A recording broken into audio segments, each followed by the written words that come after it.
Welcome back to Insights, your guide to daily Kabbalah studies. Today we have with us a special guest, Bradley, a seasoned Kabbalah scholar. Today's topic is quite a journey. From Lo Lishma, not for her sake, we come to Lishma for her sake. Welcome, Bradley. Thank you, Rob. It's a pleasure to be here with you. So, Bradley, let's start at the very beginning. Can you talk about the awakening at the start of our spiritual journey? The awakening, or as I like to call it, the great questioning of meaning. Why do things exist? What am I living for? But ultimately, this awakening at the start of our spiritual journeys is what leads us to the wisdom of Kabbalah. It brings us to what is the purpose of creation, which then becomes a sign that the Creator, who is to be discovered in all of our questions, is introducing us to the path that leads us through what we call the upper worlds to Him. It is our spiritual goal. Fascinating. And how does everything we go through in life bring us closer to our spiritual goal? Yeah, very interesting question. But I'll answer generally. Humankind evolves gradually, from generation to generation. We evolve technologically, scientifically, culturally, but not ethically. At a certain point in our evolution, people must feel an inner need for spiritual development. Every experience in life, even if we don't understand it or want to go through it, is developing us towards a supernal goal. We start to transcend our natural desires in pursuit of something beyond. And how does participation in a group help us on this journey? In the wisdom of Kabbalah, participating in a group, especially one focused on the same spiritual goal, helps us become aware of a new force in our life, a force called bestowal, which is opposite to our nature. But this force brings us closer to the Creator, and it encourages us to be more like Him. Bradley, can you explain the difference between pleasure in Lo Lishma and pleasure in Lishma? Sure, Rob. Simply put, Lo Lishma and Lishma are two opposite intentions. In Lo Lishma, pleasure comes from receiving. It's personal interest. It's for self. But in Lishma, the pleasure comes from bestowing, an intention of giving to others.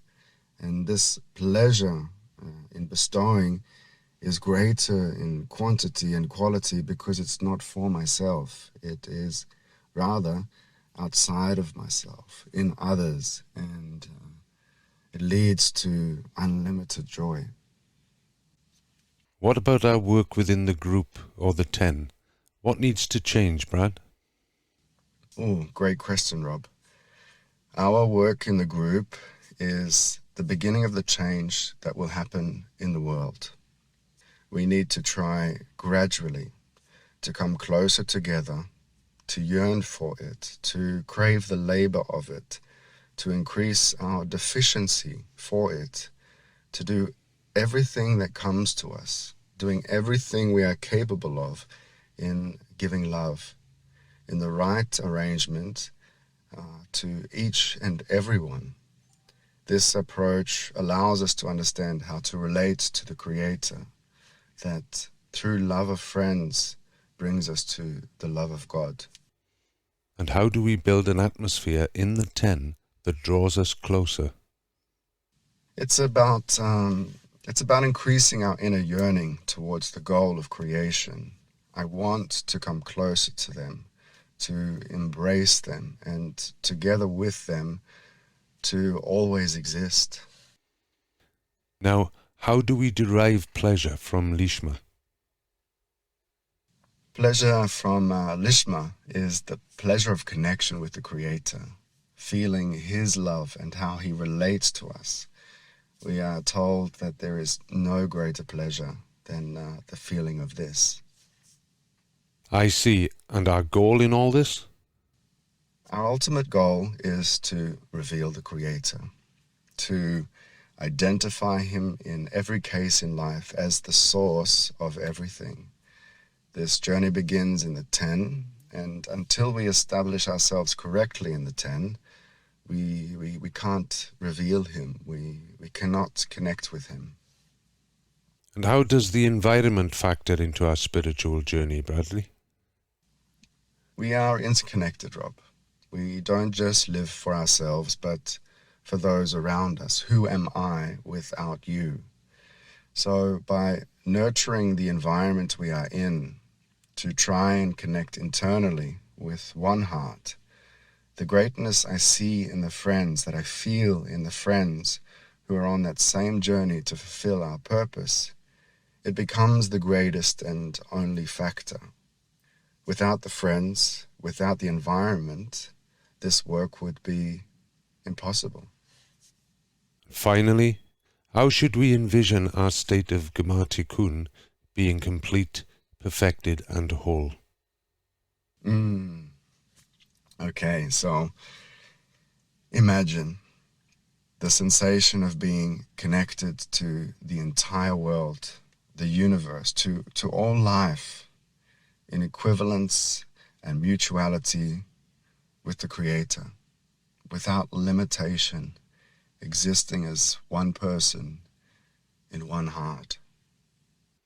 That's an incredibly powerful notion, Bradley. It is. It truly is, Rob. It is the culmination of our spiritual journey, a sense of wholeness and interconnectedness that comes from being in tune with the Creator and the world around us. Wow, what a journey we've embarked on today. From the awakening at the start of our spiritual path to the ultimate goal of complete correction of our soul. Bradley, it's been enlightening. Thank you for guiding us through this profound process. It's been my pleasure, Rob. I hope our conversation helps listeners at home on their own spiritual journey, and thank you very much for the invitation to be here with you. I'm sure it will, Bradley, and the pleasure is all ours. That's all we have time for today. Thank you for tuning into Insights, your guide to our daily Kabbalah studies. We hope this episode has provided you with, insights into the transformative journey from Lo Lishma to Lishma. Until next time, keep seeking, keep questioning, and keep growing.